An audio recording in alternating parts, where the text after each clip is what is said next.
Have you ever followed all growth hacks and still feel like your small channel is stuck in neutral? Welcome back to Vanessa's Global, and we are on day 4 of this 90-day challenge.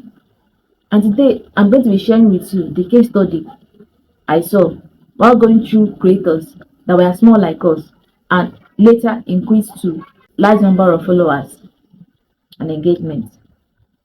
Here is a disclaimer. As a small creator, your focus is not on having high number of followers. Note that as much as I'm trying to grow my followers, that is not my main focus. You're going to be focusing on people, your audience, and how to communicate, how to engage with them, ask them questions. So after that, the next growth follows.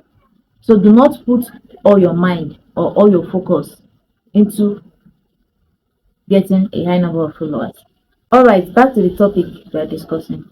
I looked at what the small creator was doing and how they grew from where they were to high number of followers. And I found out that it's not all strategies that are applicable to creators that have high number of followers that are also applicable to creators that have small number of followers. It does not work that way.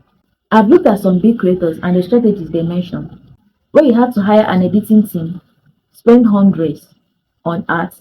So then I found out that that does not apply to someone who has a full-time job or who has something that is going on in their life, and or maybe someone who does not have a stable income to do such. So I now reached out to Chris. That is not his name, by the way. And I looked at his case study and how he grew his number of followers from a low number count to a high number count. I looked at things that didn't work. For example, following social media trends without actually knowing whether it aligns with your brand. And I looked at how he was able to transform his page and have high number of followers. That was not because of luck, it was because of strategies that he followed to achieve this end. So look at what Chris did. On his first strategy, he'll publish a tutorial, and after some time he'll tweak the name, he'll tweak some things about the tutorial, tweak the title. I noticed that content that are specific to your audience, specific number of audience, have more impact or get more views and get more engagement than products that focus on large number of audience. For example, how-to videos, they are focused on a large number of audience, so they are possibly unlikely to get lower number of views.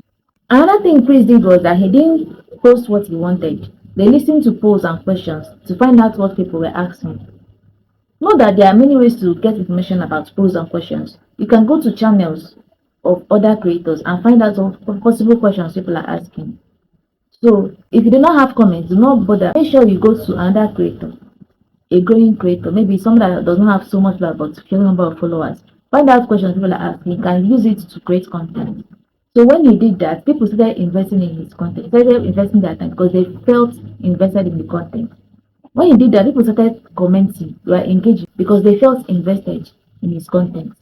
Another thing that Chris did was he focused on consistency and not quantity.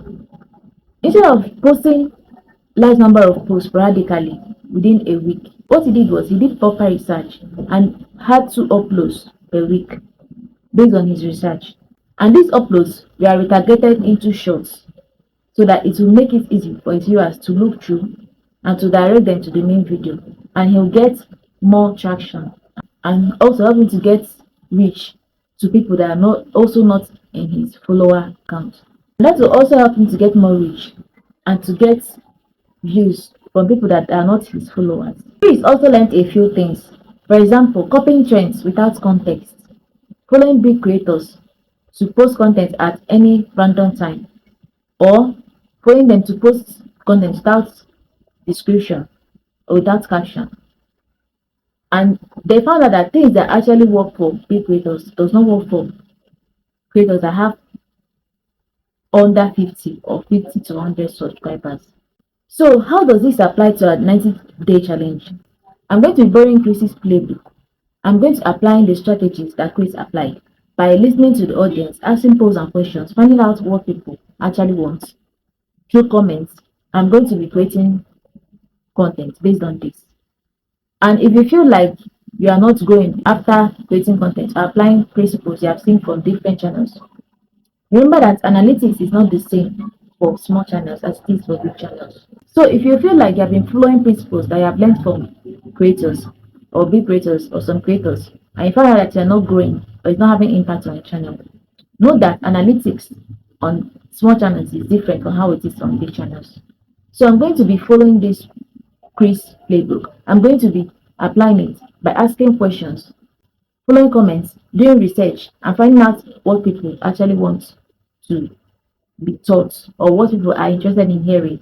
And I'm going to be taking note of what happened. And if you're curious about what is happening, make sure you subscribe to this channel and follow for more tips and updates.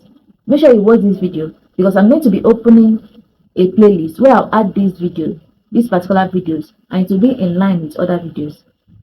So this playlist will have everything that has to do with this video inscribed within, so that you don't have to search anywhere. You just go to my playlist, open the video, and find out through the steps and processes what exactly we are doing, and the next steps, and what is going on, and how to follow through. Thank you so much for being invested in this challenge. I look forward to what happens next, and I look forward to seeing us win through this challenge.